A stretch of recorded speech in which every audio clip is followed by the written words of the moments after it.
Hey guys, it's your girl Kizzy Rock. And yes, Kizzy Rock is my birth given name. Happy Wednesday, guys. Happy hump day. Want to say hey to all my subscribers new as well as season. Got a word for you. Tap in. Happy hump day, guys. So I'm going to read you this email. Actually, she wanted me to call her name. You guys know I don't ever call names, but she wanted me to say her name. So here you have it from Michelle. So I'm going to read you guys this email. Hey, Kizzy, I know without a doubt I'm a chosen one. In fact, God is calling me to relocate as of recently. I'm packed and ready to go, but I do not know where He's going to send me.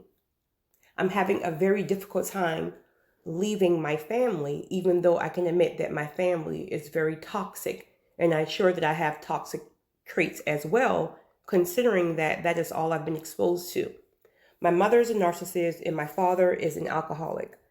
Even though I love them dearly, I know that it's important for me to get healed. Why am I feeling this sense of regret about leaving them behind? I'm at a place in my life where I'm ready to get everything that God has for me. I've been through so much, and I finally feel that God is calling me higher because He wants to bless me. But I'm not understanding why am I still feeling this sense of regret when it comes down to leaving them. I love listening to your channel and reading the comments of your positive subscribers. It's rare to find a channel where everybody is positive and there's no judgment in the comment section. Thank you so much for all you do, and any advice would be very well appreciated. You are appreciated. Well, thank you. Thank you, Michelle. I don't, I don't know. Maybe that's a me thing. Well, first of all, I don't mention names because I want to respect the individuals, of course, without a doubt, right? But that's just a me thing. Aside of that, I don't do it. But all right, sis. First thing first. Um, well, my opinion, right? The reason why you could be feeling a hard time leaving is because remember, it's toxic bonds, it's toxic empathy, right? So when you're unhealed, whatever the state of your spirit is, it attracts that. It gravitates towards the familiar. So if you're unhealed, then it's almost like a soul tie, right? So your unhealed spirit is craving and longing for their toxic spirits as well. Also, if you're dealing with the people pleaser seed from childhood or for anything like that, then as a people pleaser, as those seeds are prominent in your life, then you do feel like you're abandoning people. Because remember, a people pleaser just want to please people for different reasons. Maybe you don't want them to be mad with you from something you may have experienced in your lifetime, right? Or you feel like you're conditioned to think that if you don't take care of them, if you're not there for them, they won't be able to make it. Especially individuals who at a very young age were in charge of everyone. That can be a child, I don't know, could have been 15 years old. Well, let's say 10 years old, really, because, it goes younger than that, where children are required to take care of all their other siblings. I've seen children, like children, very young children, having to get their other siblings dressed for school, brush their hair, brush their teeth, put breakfast on the table, even if it's just Pop-Tarts, like literally responsible for their siblings. Let it be maybe their parents had to work or two jobs, whatever the case may be. But you're conditioned to feel like you have to take care of everyone. Or you may have had a mother who was very, you say your mother is a narcissist. So then there were probably a lot of emotions in that house. And with narcissists, what do? They cause all type of ruckus, and they want people to feel sorry for them, and they want all the attention and all the stuff like that. So then you find yourself as a child trying to soothe the issues with your mother. Let it be her emotions, let it be her tears, her hurt, whatever she had going on as a child. That's not your place, but it's almost natural. It feels natural because maybe you were conditioned to think that. Because what child would want to see their mother hurt, right? This is why you got boys at a young age, because boys are naturally protectors. So their mother could have been in an abusive relationship. And for those boys, those young boys, to see that early on, what type of issues are they now dealing with? Some of them anger, some of them a lot of hate and resentment, some of them guilt because they could not even protect their mother. They may have been extremely young, but they could even protect their mother at the time. So they're dealing with all those different emotions. So you see how different experiences can branch off in different directions. So this is why I always tell someone, just because you feel like, okay, well, I came from a trauma home and I didn't turn to alcohol, or I didn't turn to a sweet addiction or whatever. But I get what you're saying, because again, I can see things from different perspectives. I get it. It's almost like, well, if you can go live your life and sleep under trees and stay high all day because of the traumatic things that we've seen in childhood. Well, I was the one who went off to college and didn't let that stuff stop me. So I can see how different perspectives can be from one household, but every person is different. For one, do you know all the issues that one child may have went through?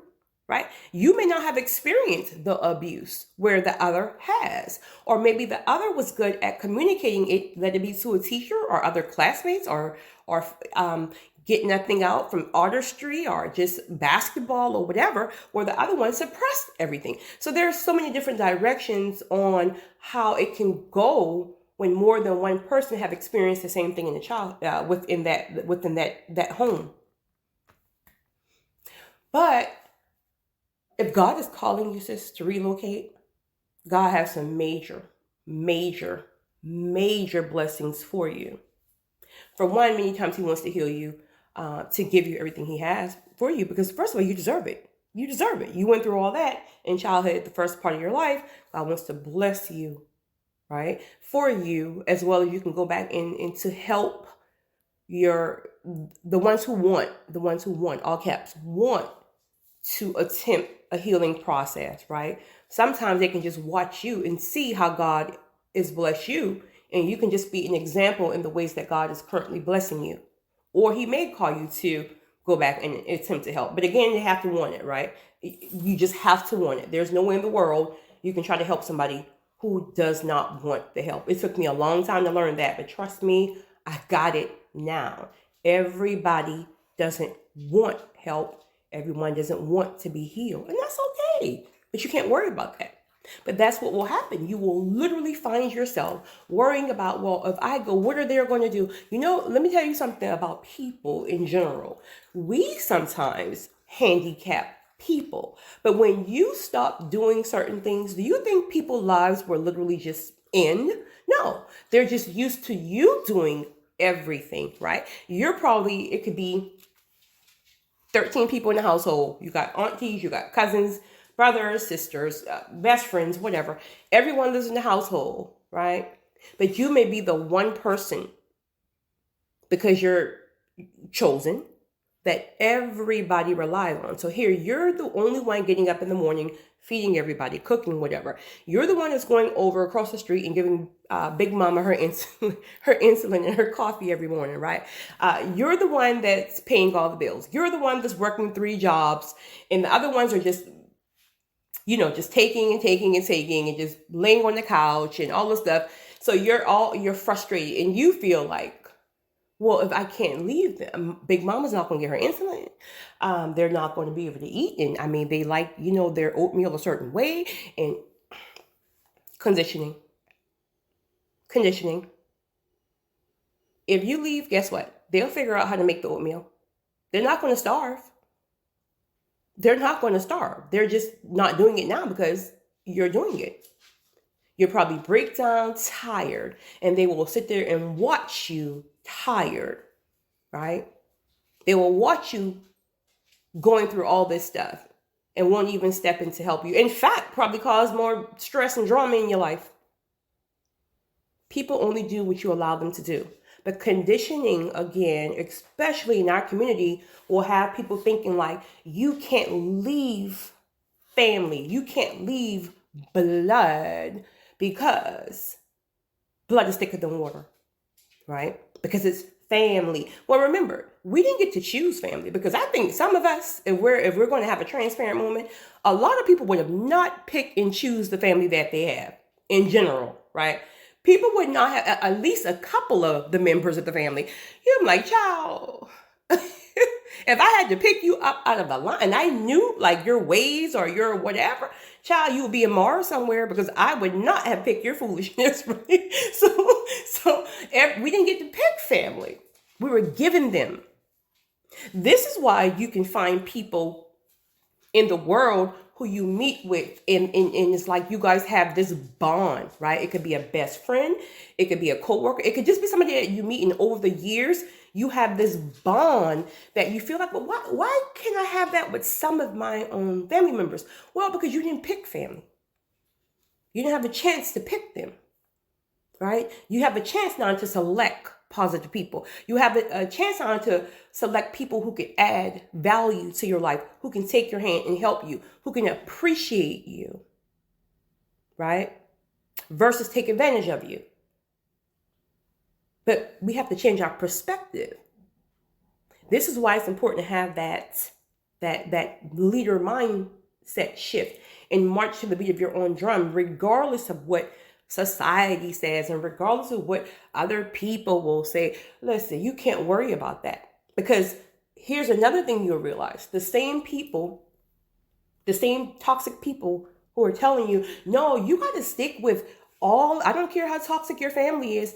That's your brother. That's your uncle. You don't do that. Listen, an unhealed person, a toxic person cannot give you direction in regards to going someplace healthy. They don't know the healthy side.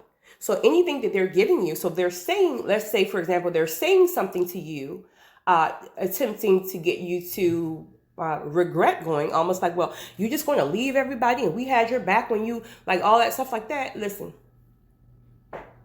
it's now a decision. Do I want to stay like this for the rest of my life? Unhappy, miserable, health probably to the floor with all that stress and drama and foolishness? Or do I want to go through this extensive, all cap, extensive process of allowing God to process me and prepare me for all the things he truly has for me? You literally have to make a decision. So it's not like it's going to be easy where you can just like, oh, no. No, it's going to be very hard, because remember, that's your default setting. That's all you've ever known. So with a decision like this, you can't even go in feelings, because feelings going to tell you to stay, period, right? Flesh is going to tell you to stay, period. Then to top it off, when it comes down to destiny and processing, you don't even know what God is doing, where he's taking you. So now it's the battle of, at least I know what it is over here. There, it's crazy, it's toxic, it's unhealthy, but I know what it is, where I don't even know where he's taking me. You may not know, but it will be 50 times better than where you currently are. You deserve it.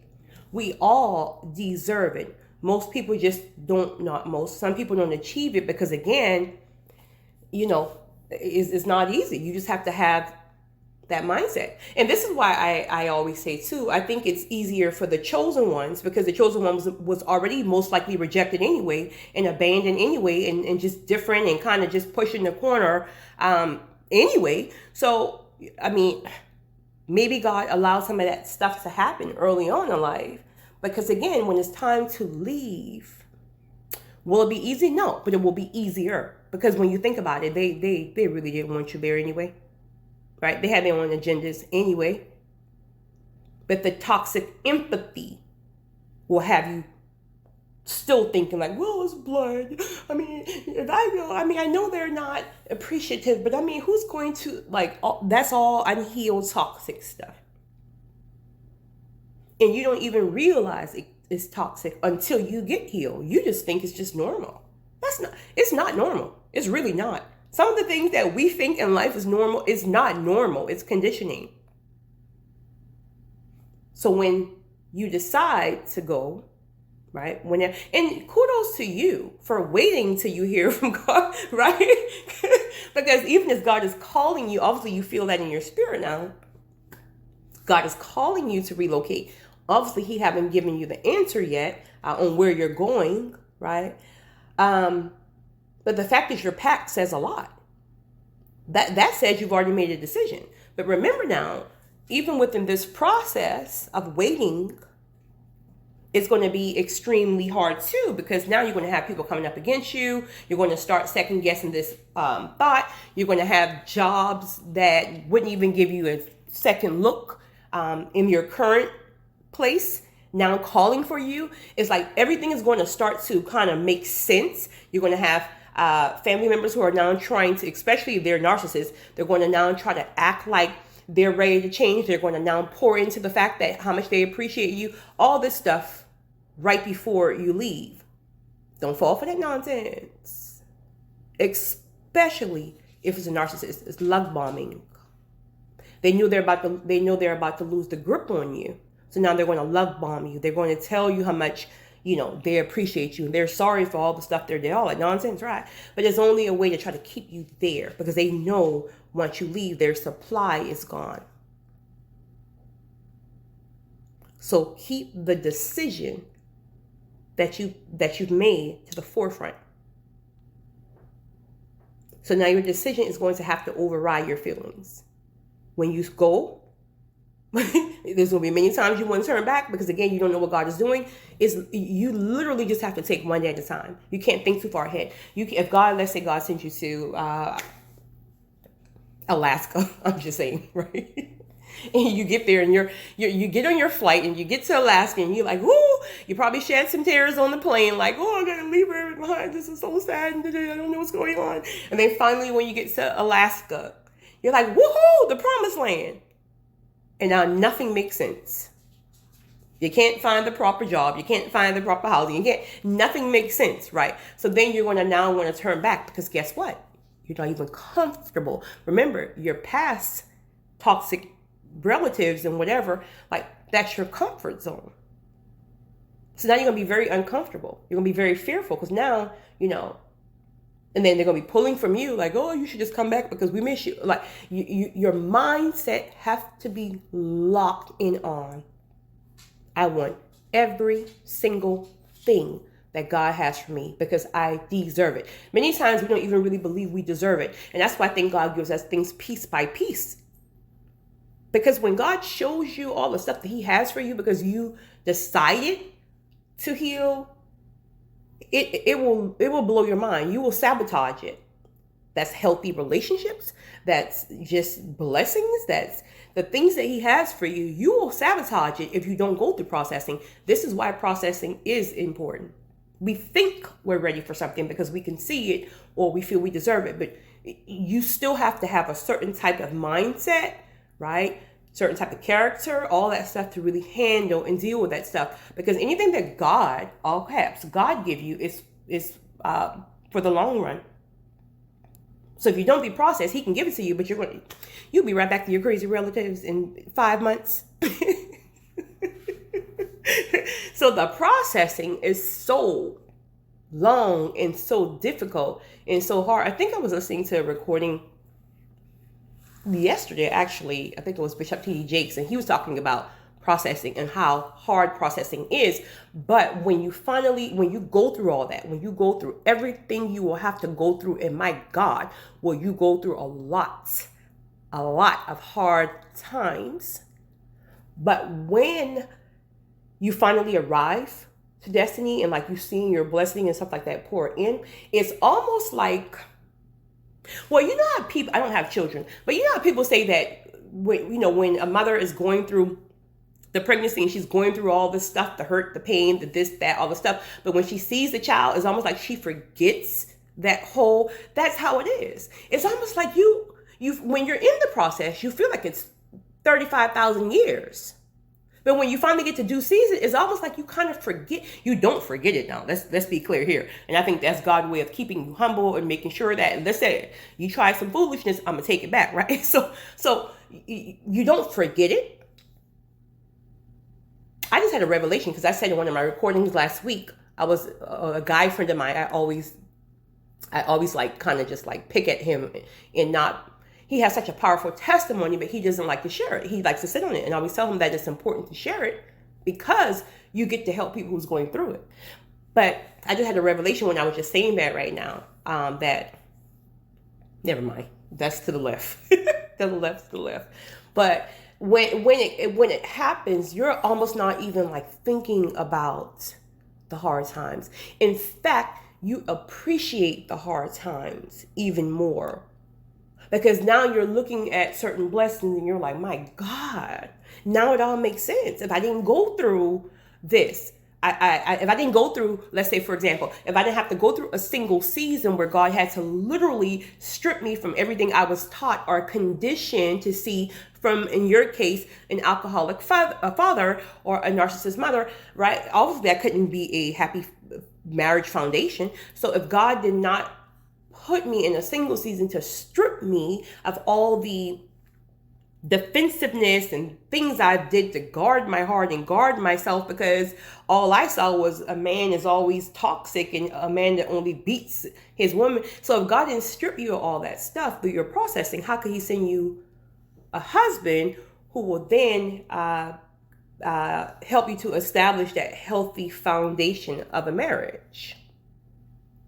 Or if God didn't allow everyone to leave you, right? These are people who pull away from you. You didn't do anything. They left you. How would I have ever been able to leave them when I really see how toxic they were? When I see that now, wow, the things that God has blessed me with now, these people would have truly